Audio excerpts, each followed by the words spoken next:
أعوذ بالله السميع العليم من الشيطان الرجيم بسم الله الرحمن الرحيم والصلاة والسلام على أشرف المرسلين سيدنا محمد وعلى آله وصحبه أجمعين ونعوذ بالله من شرور أنفسنا ومن سيئات أعمالنا من يهد الله فهو المهتد ومن يضلل فلن تجد له وليا مرشدا ونشهد أن لا إله إلا الله وحده لا شريك له ونشهد أن محمدا عبده ورسوله أيتها الأخوات أيها الأخوة أحييكم بتحية الإسلام تحية من عند الله مباركة طيبة السلام عليكم ورحمة الله وبركاته. Bien, j'aimerais remercier infiniment l'association Abshir de cette invitation. Je crois que ça fait, je ne sais pas, une dizaine d'années ou 12 ans que je ne suis pas venu à Poitiers. Ça fait longtemps. La dernière fois que je suis venu et que j'étais invité, mais j'ai plus tellement la date. J'essayais de m'en souvenir. J'ai suivi un tout petit peu ce qui commence à devenir une coutume en France. Un accueil extrêmement chaleureux des autorités, dont je salue dans la salle ceux qui sont là, déguisés.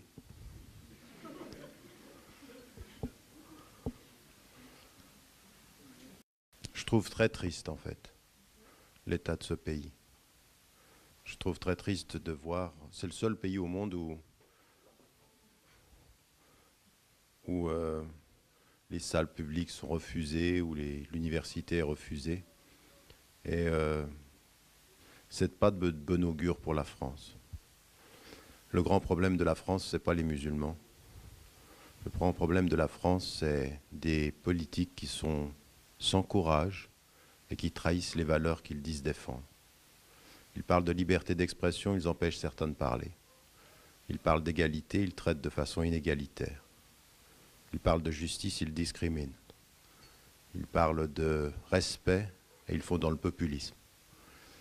Alors j'ai rien à dire d'autre que c'est une chance pour nous de quand même pouvoir parler et il faudra qu'on continue à le faire et de renvoyer également à vous qui êtes ici dans cette salle parce que finalement vous avez une option, c'est-à-dire de vous faire promener de salle en salle jusqu'à ce qu'on puisse vous donner la parole quelque part ou qu'à partir d'un certain moment vous soyez français et que vous fassiez comprendre à la France et aux autorités françaises que le problème c'est pas vous, que le problème c'est eux et que l'avenir de la France ce sera dans l'égalité, la justice et la dignité et non pas dans le traitement discriminatoire d'une partie de la population. Au bout du compte, c'est vous qui ferez la décision avec la capacité de comprendre vos références, mais avec la capacité de comprendre votre lieu de vie, de comprendre l'histoire de ce pays, parce que l'histoire de ce pays, la France est un très très grand pays d'un point de vue historique. Elle a eu des gens de très très grande dignité, elle a eu des penseurs d'une pensée extrêmement profonde. Mais la France a eu aussi, comme tous les pays du monde, elle a eu ses lâches. Elle a eu des collaborateurs, elle a eu des menteurs, elle a eu des hypocrites. Et ce qui restera de l'histoire de la France, c'est ni les hypocrites ni les lâches. Ce qui restera, ce seront celles et ceux qui se seront levés, qui ont dit au nom de mes principes, eh bien j'ai fait en sorte que ce pays soit un pays de dignité. Ben, soyez de ce côté-là de la France. Soyez pas des hypocrites, soyez pas des lâches, soyez pas des collaborateurs. Et même si aujourd'hui il y a des responsables politiques du point de vue régional qui veulent vous acheter, ben vous n'êtes pas à vendre. Et même si certains ont envie de vous manipuler, vous n'êtes pas manipulable. Et à eux comme à tous les autres, ce qu'il faudra dire, d'élection en élection, ce qui fera la différence, c'est que vous voterez pour les compétents et les honnêtes, pas pour les manipulateurs et les menteurs. Mais ça dépend de vous. C'est vous qui... finalement, vous avez ce que vous méritez, au bout du compte, en termes de citoyens. Voilà, je termine sur ce chapitre qui est parce que là, je suis arrivé ce matin, on m'envoie un article où on me dit ce qui se passait, et je trouve ça un tout petit peu triste. Sur la question de l'éthique, comme il a été dit, vous pouvez enlever ça là, il n'y a plus besoin là. Non ? Parce qu'après les gens ils sont en train de lire en me regardant, ça ne peut pas le faire. Voilà, comme ça. Vous avez pu voir que depuis un certain nombre d'années maintenant, j'ai concentré mon travail essentiellement sur la question de l'éthique et je vais vous expliquer pourquoi. Parce qu'inductivement, je vais en venir au cœur du sujet. Pendant des années, moi, quand j'étais en Égypte et que je faisais avec les chouyours, je faisais les enseignements en fait, dans cette discipline, les ijazat, selon la méthode traditionnelle, c'est-à-dire avec un savant. Quand je faisais ceci, l'un des axes essentiels sur lesquels je travaillais, c'était sur le fiqh. Et le fiqh, encore une fois, faites attention à la traduction française. Le fiqh, ce n'est pas la jurisprudence. Le fiqh, du point de vue fondamental, du point de vue de la spécialisation de la discipline, c'est le droit et la jurisprudence. Je dis ceci parce que certains disent jurisprudence pour faire passer le droit au niveau de la charia. Or, la charia, c'est plus que le droit. Le droit n'est qu'un des éléments de la charia. C'est un des éléments de l'orientation générale. La charia, c'est le droit dans l'orientation du droit, c'est-à-dire quand le droit n'oublie pas les objectifs du droit.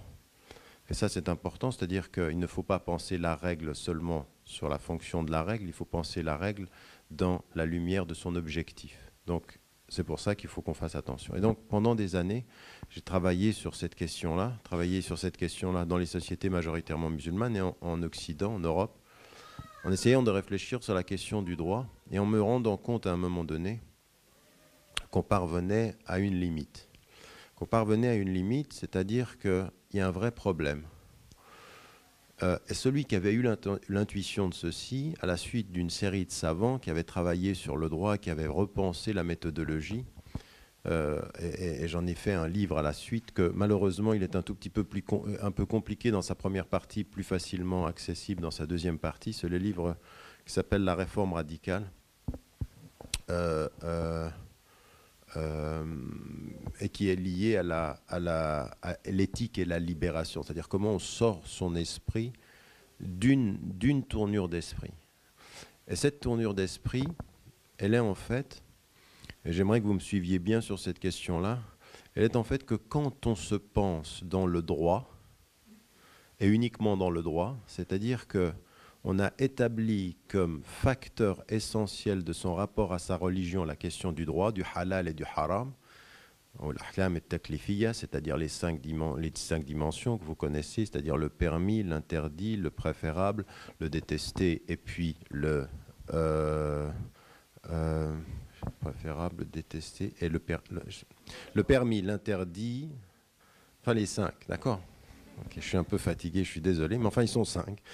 L'interdit, le permis, le détestable, le préférable et l'obligation. Voilà. N'y voyez absolument pas à éviter l'obligatoire. Donc ces cinq éléments-là, quand vous êtes dans cette perspective-là du droit, vous apercevez que par la force des choses, l'étude de la règle façonne l'esprit quant à sa relation au monde. Je vais m'expliquer. En fait, quand vous étudiez les règles, et vous faites ce que les savants ont fait, les premiers savants, ce qu'ils ont fait au niveau des premières générations, ils vont chercher dans les textes, et ça, c'est pas donné à tout le monde, il faut avoir une vision générale du texte, il faut connaître la chronologie, vous pouvez pas prendre le Coran et tirer des règles comme ça. Parce que vous prenez n'importe quelle personne, vous lui donnez le Coran et vous lui dites, voilà, comment tu vas faire pour sortir une règle du Coran? Quand la deuxième sourate du Coran, qui est la plus longue, est révélée 13 ans plus tard elle est révélée 13 ans plus tard, après 13 ans, par rapport aux dernières sourates qui sont révélées au début, donc vous n'êtes plus du tout dans la chronologie. Si vous ne connaissez pas ça, vous êtes perdu. L'ordre du droit est lié à l'ordre de la temporalité de la réflexion. Et si vous ne connaissez pas la temporalité de la révélation, vous ne pouvez même pas sortir une règle. Donc vous n'avez même pas commencé à parler qu'il faut dire à quelqu'un « arrête, tu vas nous embrouiller ». Donc quand on ne sait pas, on n'embrouille pas. La meilleure des choses, le meilleur savant quand il ne sait pas, c'est celui qui dit « je ne sais pas ». Il est savant de son ignorance, c'est déjà un bon savoir. Mais de ce point de vue-là, sur cette dimension de la règle, ce qu'ont fait les savants quand ils ont... Vous m'entendez là ? Oui. Quand ils ont sorti les règles, eh bien, ça façonne un état d'esprit et il y a deux choses qui sont problématiques. si l'on s'en tient au droit et si l'on ne comprend pas que le droit doit s'intégrer à une vision plus importante. Parce que le prophète, il est venu avec une risala, c'est un message. Et le message, quand je viens vers vous là maintenant, je suis en train de vous parler. Vous ne le savez pas, mais depuis que je parle, vous suivez le sens de ce que je dis. Mais pour qu'il y ait du sens dans ce que je dis, je dois suivre dans ce que je dis des règles pour savoir le dire. Vous me suivez? Donc si je commence à parler, je vais vous expliquer ce que je vais dire et je commence par la grammaire. Je vais dire alors le sujet, le verbe, quand il y a un participe passé, il s'accorde avec le COD si celui-ci est... Oui, vous voyez? Si je commence à vous parler comme ça, je commence à façonner un esprit où par la règle, de dire, oh là là, mais il va nous perdre sur le sens. En fait, vous ne pouvez avoir accès au sens que si nous sommes d'accord sur les règles qui portent le sens. Mais si je passe mon temps à ne vous parler que des règles, on va perdre le sens. Vous m'avez suivi? Et risala, c'est le message. Et dans risala, il y a l'ahkam qui font. Et donc il faut faire attention de ne pas être obsédé par les règles qui nous feraient oublier le message. Donc il faut revenir au message et intégrer les règles au message. Et non pas perdre le message par l'hypertrophie des règles. L'hypertrophie des règles, c'est-à-dire l'obsession des règles. Vous m'avez suivi en grammaire là? Eh bien, c'est ça notre problème aujourd'hui. Quand on parle des règles, on a deux problèmes.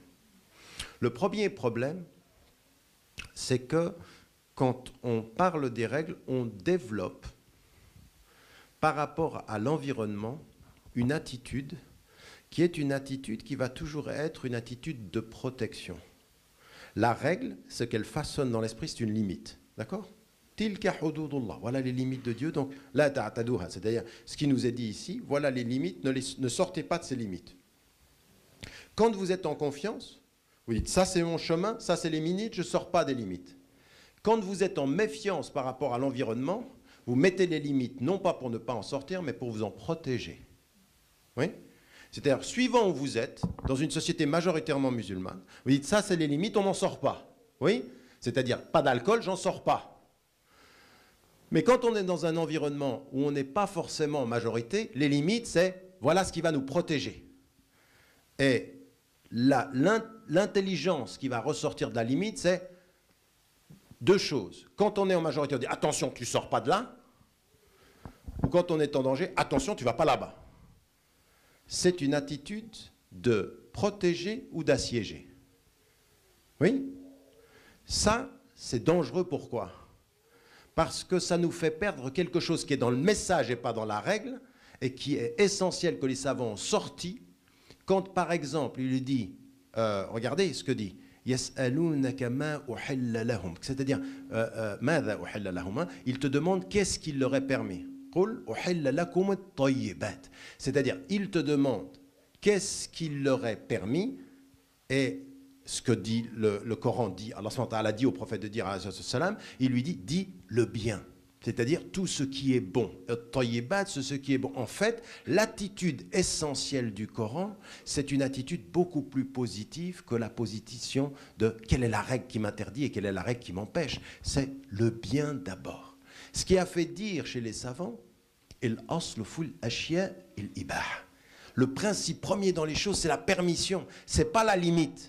La limite vient pour délimiter, mais la première des attitudes par rapport à l'univers, c'est la permission. Quand on est dans l'obsession de la règle, oui, on est tout le temps dans l'obsession de la limite, on n'est pas dans l'obsession du chemin. Or, la charia, c'est le chemin, c'est pas la limite. On a besoin de limites pour connaître le chemin. Mais si on est obsédé par la limite, on ne sait plus aller sur le chemin. Donc, on a une attitude intellectuelle qui est problématique. Et en fait, on ne se rend pas compte que quand nous avons moins confiance dans le message et beaucoup de méfiance vis-à-vis de l'environnement, on perd le message et on donne trop d'importance à l'obsession de la limite. Mais attention, ça ne veut pas dire qu'il n'y a pas de limite. Le prophète, il a dit « Inna il halal bayyinun, inna al-haram bayyinun ». C'est clair, il y a des limites, on ne les transgresse pas. Mais attention, que le clair soit clair. Évidemment, personne ne va commencer à dire oui, alors comme la permission est première, on va commencer à boire un peu d'alcool. Non, on n'a pas dit ça. L'interdit, c'est l'interdit. Mais la vision du monde est beaucoup plus positive que la vision de cette espèce de crispation de la limite dans la protection et dans la peur de fauter. On n'a pas ceci. On n'est pas. L'islam n'enseigne pas, et le message de l'islam n'enseigne pas aux musulmans d'être des assiégés, des crispés de la limite. Non, beaucoup plus l'amplitude de la permission. L'amplitude de la permission. L'amplitude de la permission, et vous allez vous apercevoir pourquoi je vous dis ça tout de suite. Le deuxième problème que l'on a quand on est avec le droit et la jurisprudence, c'est que n'importe quelle personne d'entre vous qui a étudié le droit comprend une chose qui est importante. Le droit, qu'est-ce qu'il nous dit? Eh bien, ce qu'on a par exemple dans le droit musulman, eh bien, on a des limites, on a des fondamentaux, ce qui va être ethawabit, des choses qui ne changent pas. Oui, ces choses qui sont fondamentales. Ça commence avec le tawhid, l'unicité de Dieu, puis ça commence ensuite, c'est les éléments de la aqida, les 6 piliers de la foi, puis ensuite les 5 piliers de l'islam, pratique, tout ça, ça ne change pas. Toujours, les 5 prières, ça ne change pas. Partout où on est, tout ça, c'est bon, on sait ça. Maintenant, il y a des choses qui vont changer en fonction du contexte, où il faut les appliquer, il faut la priorité des choses. Des choses, selon un contexte, peuvent être wajib, dans un autre contexte, ils peuvent être mustahab, dans un autre contexte, ils peuvent être plutôt makrouh. Ça peut changer en fonction du contexte, donc déjà l'application va changer, puis il y a d'autres choses qui sont, et le mutaghayirat, tout ça, les savants ont étudié cela. Mais ce qui est le plus important dans l'attitude mentale de ceux qui sont dans le droit, c'est que en fait, le droit fonde les fondamentaux qui ne changent pas devant l'histoire, et puis systématiquement, ils disent qu'il faut repenser l'application en fonction du temps qui change. Quand on dit, par exemple, l'islam, on dit l'islam, c'est une référence pour tous les temps et tous les lieux. C'est ce qu'on dit. Mais ça veut dire quoi, ça?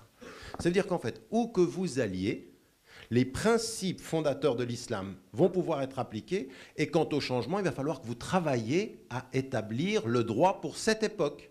Oui. Par exemple, quand on s'est installé en Europe, vous êtes installé, la première génération est arrivée en France, qu'est-ce qu'ont dû faire les savants? Ils ont dû penser la loi française, penser l'histoire de France et se dire, que va-t-il en être des Français de confession musulmane dans ce pays? Et donc il a fallu travailler sur le droit. Et donc, c'est pour ça que vous avez un conseil de la fatwa, vous avez des gens qui réfléchissent, des fuqaha, ils travaillent. Mais quelle est la particularité de ce travail-là? C'est qu'en fait, quand vous pensez le droit, vous êtes toujours en retard sur la réalité. C'est la réalité qui change et vous essayez de rattraper la réalité. C'est-à-dire que la réalité change, par exemple, je vous donne un exemple, très simple, vous allez tout de suite comprendre. Il se trouve qu'en médecine, on réussit maintenant à aller vers le clonage animal. Certains posent la question, jusqu'à où peut-on aller dans le clonage, c'est-à-dire reproduire un individu X d'une espèce animale, jusqu'à ce que certains disent, jusqu'en Angleterre ils le disent, on va bientôt pouvoir cloner des êtres humains. Ce qu'on n'est pas encore... Donc, mais ils disent, on peut y arriver. Question aux savants, quelle est la position de l'islam sur le clonage? Donc, la science et le savoir évoluent, mais il faut arriver avec une fatwa qui nous dise quelles vont être les limites. Donc, le droit suit le réel. C'est vrai pour l'économie, c'est vrai pour la médecine, c'est vrai pour toutes les sciences et tous les savoirs humains. Donc, vous avez le monde change et le droit suit. Deux attitudes intellectuelles qui sont le produit d'une pensée qui serait simplement légaliste. Un, elle protège ou elle empêche. Deux, elle suit le monde. Elle suit la réalité du monde. Mais le message de l'islam, il ne nous dit pas ça. Le message de l'islam, il ne nous dit pas « vous suivez le monde ». Ah non. Il nous dit « ce monde-là, il est ce qu'il est, et vous, dans ce monde, vous le changez pour qu'il soit meilleur ». Votre but, ce n'est pas d'être des suiveurs de l'état du monde, c'est d'être des réformateurs du monde. Non seulement des réformateurs du monde, mais des réformateurs de vous-même déjà. Un être humain de foi et de cœur, il se réforme et il réforme. Il n'est pas en train de se dire « je me protège ». Non, je ne suis pas tout le temps dans la protection. Bien sûr qu'il faut que je me protège de ce qui peut me pervertir. Mais je me protège de ce qui peut me pervertir, mais ce qui est bien en moi, il faut que je le sorte pour que je fasse du lieu où je vis un meilleur espace. Et par rapport aux sciences, par rapport à l'économie, par rapport à la culture, je dois être un agent de bien. Donc le message nous dit, attention, ne soyez pas des obsédés du droit dans la protection et dans l'adaptation, soyez porteurs d'un message dans la vision et la réforme et la transformation. Voilà ce que vous devez être. Vous comprenez bien que dans l'histoire de l'islam, à des moments donnés, au tout début, quelle était la force et l'amplitude de ces femmes, ce qu'on appelle les premiers des compagnons, puis ensuite ceux qui les ont suivis. Pourquoi le prophète sallam parle de ces premières 3 générations après lui? Pourquoi? Parce qu'ils ont un message, puis ils ont une vision. Et puis ils ont un message qui les porte, c'est la vision qui les porte. Ils ne sont pas obsédés par la règle qui s'impose, mais par la réforme qui propose. Voilà, on est là et on est des êtres du bien. On va sortir les hommes de la petitesse et de l'étroitesse de ce monde à la grandeur et à la vision de ce monde et de l'autre monde. Il y a quelque chose d'autre au-delà de ce petit monde-là, de nos petits intérêts dans ce monde-là. C'est ça que ça veut dire. Inna lillahi wa inna ilayhi raji'un. Et on est dans cette vision-là. À partir de ça, on se dit, mais où est-ce qu'on va le trouver, ce message? Comment est-ce qu'on va le trouver? Eh bien, 3 axes. Le premier axe, c'est qu'on se souvient que le prophète, il dit lui-même sur sa mission, il dit « Innama bu'ithtu li'utammima makarim al-akhlaq » J'ai été envoyé pour parachever les bons comportements. Il est en train de nous dire, c'est quoi le sens de ma mission?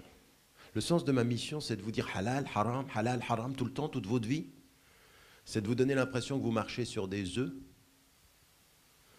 Ou c'est de comprendre, je suis venu pour parachever les bons comportements. Et quand il dit ça, il dit 3 choses. Il dit, 1, il y avait des bons comportements avant que je vienne. Parce que si on parachève, ou même, ça veut dire je complète. Il y avait avant moi déjà quelque chose. Dans la tradition chrétienne, dans la tradition juive, dans les cultures, je ne suis venu que compléter ce qui m'a précédé. Je n'infirme pas, je confirme le bien. Quant à certains éléments sur lesquels on n'est pas d'accord, on ne sera pas d'accord, mais l'essentiel du bon caractère, il était. C'est la raison pour laquelle, quand on parle du bon caractère, nous, d'un point de vue musulman, on ne fait que répéter ce que des chrétiens connaissent, ce que des juifs connaissent, ce que la nature humaine connaisse. La fitra, là-dessus, on est d'accord. Donc, premier élément, il dit ça. Deuxième élément, il ne dit pas « je suis venu pour vous dire le haram d'abord », mais de faire comprendre que tout ce qui va venir de prière, de jeûne, de vos pratiques, l'essentiel de tout ce qui vient en matière de principes, ce n'est pas d'être obsédé par les principes, c'est comprendre que les principes sont des moyens du comportement. Vous priez, la prière, pourquoi vous priez? Parce que votre prière va être une formidable protection contre tout ce qui va être la perversité et le mal. En fait, vous priez pour devenir meilleur et pas simplement pour prier. Faites attention, parce que ce qu'il faut, c'est que dans votre prière, vous établissiez le souvenir. Vous priez pour vous souvenir, pas simplement pour dire « j'ai prié ». C'est tellement vrai que même quand vous